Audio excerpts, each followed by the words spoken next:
Welcome back everyone to Gotcha Interact. Today we're going to be talking about some few new things that we've kind of been getting over the past few weeks and kind of just a huge kind of throw together of a lot of different things. We've got obviously our 5.6 banners coming up, so we're talking about speculation and looking at the banners and what those are going to be. Then we have some stuff talking about Skirk, a brand new character that's going to be releasing probably after Escoffier and probably pairing extremely well with her. Not only that, but it looks like we have another game mode to actually throw into Genshin as well. And on top of that, even a new world boss as well for us to get for the weekly boss for possibly our new characters as well. So let's go ahead and jump right in. So the first thing we want to talk about obviously is our 5.6 banners. So from the past few weeks, it's kind of changed a little bit here and there, but the 5 stars themselves haven't really changed. The 4 stars have maybe a little bit, but basically what we see here is Escoffier and Kanish on the first half, and Navia and Raiden on the second half. And with the 4 stars, we have 5 different characters, and we can kind of speculate in a second where the characters are probably going to go. But each of the 5 4 stars are Aoife, Lynette, Layla, Kujosara, and Toma. So, Rift, what are you thinking about the 5 stars specifically and looking kind of at these banners? Well, obviously we knew about Effie. That's the big talk of the town right now, coming out as a new character in 5.6. So I think that one, obviously, a lot of us knew. Getting the Kanish rerun with that, though, I think is kind of due. I think people that were waiting for Kanish specifically, going from 5.0 to now makes sense. I think my initial question is, why Kanish and why not Mualani? Or if we're going to get Kanish now, why also are we not getting Mualani? Because Mualani did come at the initial start of Natlan, with Kanish being in the second half with Raiden there. So it True. does make sense that he's here, but where's Mualani? I guess is my question.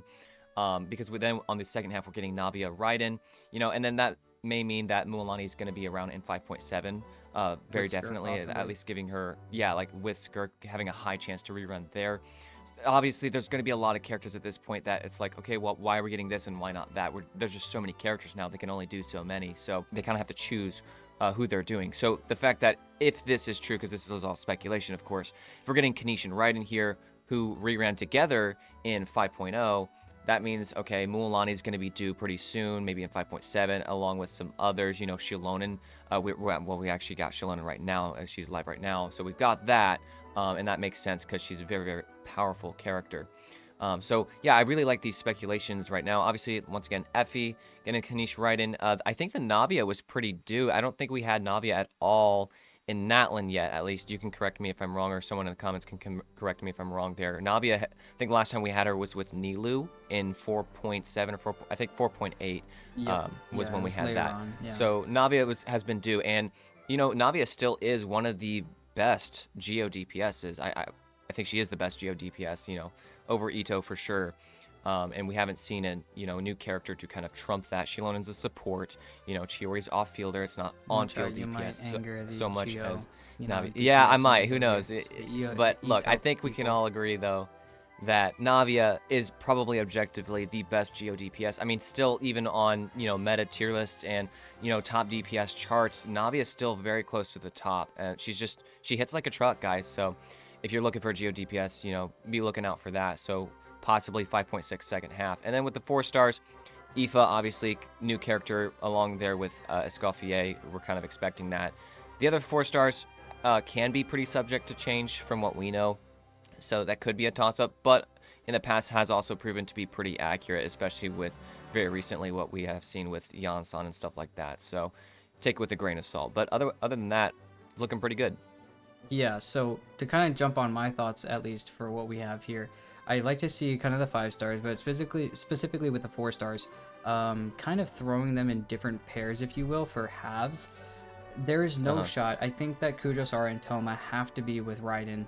Raiden's just been Absolutely. consistently getting like the overload kind of consistent teams over and over again. And Kujosara, I don't think has left her side since every single banner that Raiden's on. There's a Kujosara there, and Right. Raiden's gonna keep getting the reruns, and people are gonna keep pulling, and Kujosara is always gonna be there.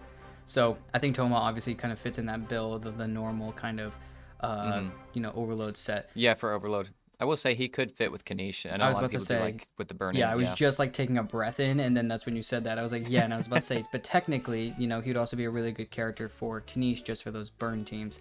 But either way, I think Layla making sense with Escoffier also is a solid, kind of pull together, considering, the cryo characters, and Escoffier wants all cryo and all hydro characters. Right. Lynette kind of being there. I think Lynette's just kind of due for another run. Plus, maybe it's another character to run with Aoife for some odd reason. So, there's plenty of reasons for a lot of that stuff. But the next thing that we have, besides looking at the banners specifically, though, we're going to be talking about Skirk. Now, obviously, we have the new banners in Oh boy. 5.6, but now we have a new character in 5.7, which is probably going to be our Skirk character. Now, with Skirk, when we first got her, we originally thought that she was going to be scaling off of attack, but she uses a sword, and we thought she was going to be scaling off HP, but it looks like she's going to be actually scaling off of attack here. And we also thought that she was going to have like some clones or some sort of summon that was going to kind of be like alongside of her. It doesn't look like that's going to be the case either. She's going to be a pure main DPS, and looking at what we have here in terms of speculation, almost word for word, basically if you cast your skill, it's going to give her a special energy bar, and at this point it will allow her to then enhance her normal attacks. She will then swap to a new combat stance and possibly a different type of like maybe color change to a model, very similar to like maybe probably what like Farina does when she goes in between her Numa and Usia mode. Also looking at the burst, it will consume all the special energy that you have currently by using that skill and deal damage in a style similar to Ketching's burst animation, probably also similar to what you see when you look at somebody like Alhaitham. And when the teammates hit enemies, she's going to get like a certain amount of like these spheres, and then if she collects them, she'll get some stuff as well, which if we look at a different source, basically if you trigger some sort like any type of cryo reaction, you're going to get these spheres, or void fissures is what they're also being called. And if you collect those, or basically when you do charge attacks, you're going to collect those and absorb them, and then that's going to give you like some other stacks of something else. Now, those other stacks are going to be able to help you increase your personal damage of your charge attacks, and also possibly even your elemental burst damage as well, used in an ability later. So there's just a few different things that she seems like she's going to be able to do, all kind of thrown together. Very focused on a hydro, like the hydro cryo thing, which finally we're getting a freeze DPS that actually is looking to be an Yeah. extremely strong character. So a I niche will we say, need. as you're reading all of this, and as I'm also looking at this, it very much reminds me, maybe some of you watching also thought of this, very much reminds me of Neuvillette, creating his little water droplets. And he uses his charge attack to pick those up and deal some damage, right? If you know how Neuvillette works. And Skirk here is doing a very, very similar thing. She's dropping these void fissures on the ground, and you're using that charged attack to hit an opponent, and then she's absorbing them. That feels very much like what Neuvillette is also doing to grab those water droplets. Now, the difference here is that Skirk seemingly right now, it looks like, has to hit an opponent for that to happen. But hey, you're going to be in combat, so that's going to happen. So it seems pretty interesting already. Like the play style, I really like. She's dropping these things. You have to trigger any kind of cryo reaction, which again reminded me of Neuvillette, because if Right. Neuvillette's passive with the draconic past draconic glory stacks, you have to trigger reaction, any kind of hydro reaction to get those. Same thing here, except that's going into that void fissure mechanic to where you drop those on the ground by dealing any kind of cryo reaction, and then you can pick those up. So I really like already where they're going with the play style. It seems pretty fun. I can't wait to see like actual footage the closer we get to 5.7. It's going to be really, really fun. And obviously, like everyone knows at this point, Escoffier being her best in slot support, it's going to make a lot of sense. We're already seeing things here as well with Skirk's kit pointing towards, you have like something right here. I don't know if you already read the all flows into nihility, maybe it's what it's called. It's probably like her passive. It states that when Hydro party members deal Hydro damage, or when other Cryo party members deal Cryo damage, then Skirk's going to gain a stack of what's called Styxian Crevice. That's going to last for 18 seconds and can stack 3 times, each stack being counted independently. So even in Skirk's kit, we're seeing something that's pushing towards freeze only, or only the Hydro and Cryo members, which goes in perfect tandem with Escoffier's kit. So I'm really liking where this is going. Yeah, either way, it's just a lot of freeze, a lot of things that we kind of haven't seen before. And if we have seen it, it just hasn't worked exceptionally well in the past. We had a character similar to this idea, at least in the past, which was Ganyu, which she had the ability to kind of be a really strong character in the past, but, obviously time has definitely changed. It really wasn't freeze that was really being helpful here. Obviously you had the 4-piece set that was helping her do a lot, getting a lot more crit rate, but really that's about it. And Ayaka coming out was good as well, but once again that just heavily fell off with a lot of other characters that released. And even still, as good as Ayaka was, at the end of the day it was nothing that was absolutely shaking the ground really for the characters. So it'll definitely be interesting to actually have a possibly meta breaking character Hmm. here. Now, the next thing we have here is going to be talking about the brand new quote unquote Abyss. Basically, what we're talking about here is the new game mode. A lot of people are just turning the Abyss from the blue to a red and then being like, oh, yes, the new Abyss. It's probably not what it is, but you know what? Honestly, I could be wrong. So maybe they just changed some shaders around to make a red Abyss. I don't know. But Yeah. basically, here it states that we have a little bit of info about both of the Abyss things here. The first thing we have is basically it doesn't look like you're going to have to defeat the main boss to actually earn all the Primogen rewards. And it looks like these bosses that are going to be in here are absolutely insane. It looks more like a damage test rather than almost like an actual you're trying Reminds to me of some kill of the those boss. events. Right. It's more like do a bunch of damage against this thing. You're probably not going to be able to kill it though, unless you probably have like C6 everything. And It's honestly, a at that whale point, I don't check. even know if you have that, if it's going to be able to do that either. Yeah. So it doesn't look like you'll be able to miss out on the rewards for a lot of this Hmm. though. It's just going to be a little bit different. And a little bit further info that we actually have about it is that it's going to have 6 different floors and you can have 3 different teams, which is a little bit concerning for a lot of people considering we already have sometimes some issues between a few characters that we kind of want to have on 2 different teams. Never mind the ability Hmm. that if we can't, have, for instance, 3 Bennetts or Bennett being on multiple different teams, if these have to be 3 completely separate 4 characters and for 12 separate characters for these 3 teams, it looks like this could be a little bit difficult. Also, it Yeah. states that all the enemies are going to be world bosses, probably with a bunch of HP. So that's just also, once again, something to keep in mind as we're looking towards this. Yeah, it's definitely looking like a boss rush. Kind of honestly, like the most recent event we had, where it's kind of just a boss rush and they have ridiculous amount of health. They actually just have multiple HP bars. They have like almost 10,000 HP bars, and the whole idea is just see how many of them can you get through. So that's Right. probably honestly a good look into what this might look like. They all are world bosses, so I'm thinking it's going to be very much like this. You have the 6 different floors, like Vixen just stated, and the idea of 3 different teams. So, okay, it sounds like right there, each team is going to face 2 bosses, and then you have 6 bosses in total with 3 different teams, right? It feels like they're pushing for more horizontal investment that we already saw with Imaginarium Theater with this, because now it's like, hey, you don't just need the 2 teams, now you need 3 teams. That's more characters. That's 12 really well built characters, depending on how hard the content's going to look. It feels like they're pushing for that, right? Right. So while that has its own problems that you kind of addressed, Vixen, I feel like there's also some pros that this might have.